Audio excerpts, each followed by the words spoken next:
Ano ba yung awit? Pakinggan nyo na lang, malapit na yung ma-release sa 20 na. So, kung yung alon pinaiyak kayo, yung lao naman, papasayahin kayo. Kasi, yun yung pinaka-kinakabaw kanina dito. Kasi baka mamaya, kung puro alon yung pinawit ko dito, baka mag-iyakan dito. Tapos, sabihin, anong meron doon sa Robinson? Baka nag-iiyakan lahat ng lumalabas. Kaya nag-prepare talaga ako ng medyo masayang awitin. Okay ba kayo dyan lahat? Yung blessed. Yung blessed na yun talaga. Kasi gusto ko lang sabihin talaga na sobrang blessed ko sa buhay ko. Kasi ang daming taong nakapalibot sa akin na sobrang todo-todo yung suporta talaga sa akin. Na kahit ayaw ko na, ako na yung umaayaw, talagang sila yung nagpo-push sa akin. Ayun, mga kalamog. Ay. Tapos, ayun pala, since nandito naman ako, gusto ko lang sabihin. Kasi yung life ko very private eh. Parang hindi rin ako masyadong nag-post. Gusto ko lang din sabihin na mag-upload na ako ng mga vlogs. Para naman ma-share ko sa inyo yung mga pinagagawa ko sa buhay. Ayan. Diba?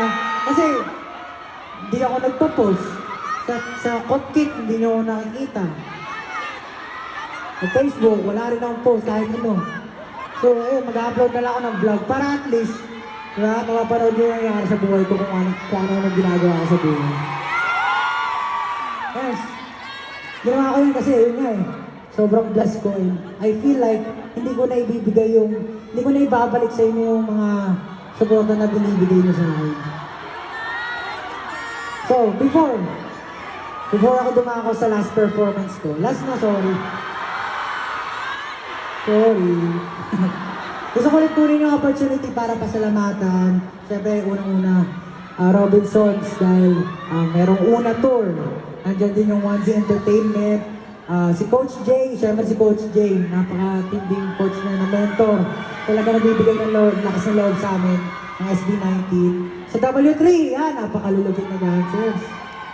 Talaga, pagkasama namin sila, feeling ko, ako, husay-husay ko rin eh. Kaya usmay sa kapatid ko, yan. Yung kapatid ko niyan, siya yung katulong ko lahat sa lahat ng music. Siya ang may pakanari ng mga pinagkakakanta ko rito.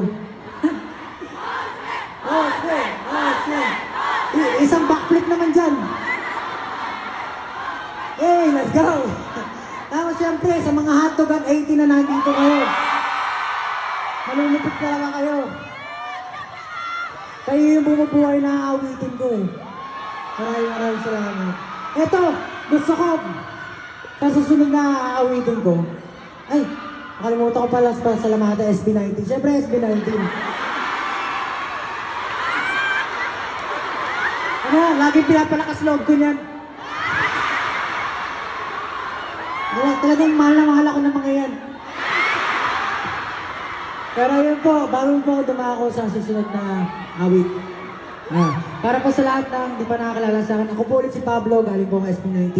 If gusto niyo po makakita ng update sa akin, just follow and like and subscribe to my social media accounts. Hanapin niyo pa lang po, Pablo, all back Pablo, sa Facebook, Instagram, X, and YouTube. At syempre, yung album ko ng Alon, pakinggan niyo po yan. Tapos, sa 20 po, may lalabas ulit akong album, Laon, pakinggan niyo rin po. Ayan po, maraming salamat. Pwede ba ako mag-request pa bago yung last song ng picture? Okay lang ba? Picture lang tayo, mabilis. Kasi sobrang memorable ng ano na. Thank you. Sobrang memorable nitong tour na to. Okay. Pagbilang ko na ito, sasigaw kayong lamog. Okay? 1, 2, 3. Okay. Diba? Yung pinakamalakas naman, parang ang hina. 1, 2, 3, laman! Okay. Thank you so much.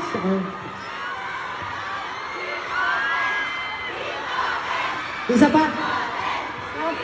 Dun daw sa side, yari.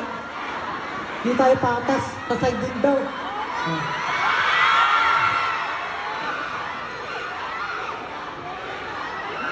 Let's go! 1, 2, 3!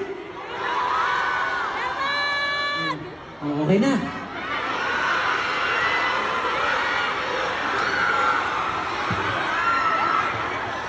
1, 2, 3. Okay na. Thank you, ha. Thank you. Hindi ko kaya kayo puntahan dyan. Okay. Eto, kung susunod kong kanta,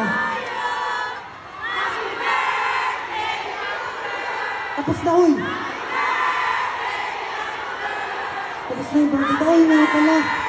Hindi ako nakapag-post kahapon. Birthday ko nga pala kahapon. Hindi ako nakapag-post.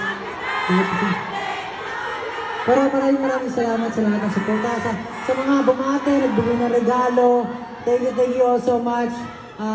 Yun nga, katulad sinabi ko, talagang medyo, ito na yung gusto kong ibalik sa inyo, yung albums ko. Actually, hanggang ngayon, nagtatrabahoan pa rin namin siya. Pero, okay naman siya. Okay, masaya ako na kahit na sobrang rush ng lahat, sobrang dami nangyayari with all. Lahat yan blessings and lahat kayo blessings. So, sana magustuhan niyo yung album na ilalabas ko sa 20. And syempre, itong Alon, pakinggan niyo rin. Yun. Tapos, sino dito pupunta rin sa ibang lugar na... Oo, kasi ano eh. Sige, samahan niyo na rin ako, ha. Sa September 22, may pupunta ba ng Ilocos? Layo na nun eh. No? Pero siyempre yung mga Ilocos 18 hotdog, nandun yan. Pero kung sino gusto sumama na rin kayo para masasaya. The more, the marami. Tapos, meron din sa September 29 sa Robinson's Galleria South. In Laguna, mga taga-Laguna dyan. Ayan. Samahan niyo ako. Hindi niyo alam, baka iba-iba na yung kantahin ko, baka i-perform ko na rin yung next album. Eto na! Eto na! Ang susunod kong aawitin, ito, sobrang ano to eh. Gusto kong makisayaw kayo or kung ano na feel mo sa kanta. Pero ang title ng kantang nito, sino dito nagpa-basketball? Nagpa-basketball ka? Anong posisyon mo? Shooting guard, baka bangko ka eh. Hindi ako, naranasan ko rin yung bangko. Tapos alam mo yun, nanginit na ng upuan kasi tagal mo na, fourth quarter na hindi ka pa ipapasok. Tapos, ipapasok ka lang kapag may kailangan i-foul. May kailangan i-foul ba ito? Babantay ka ganyan. Naranasan ko rin yan. Pero itong kanta, inspired siya sa basketball. Ang title niya, Butata! So, kahit hindi nyo alam yung awit, makasabay na lang kayo, makijam kayo, makivibe kayo. Kasi matindi yung awit, mapapasayo talaga kayo. So, wala na. Huwag na natin patagalin pa. Ito ang Butata!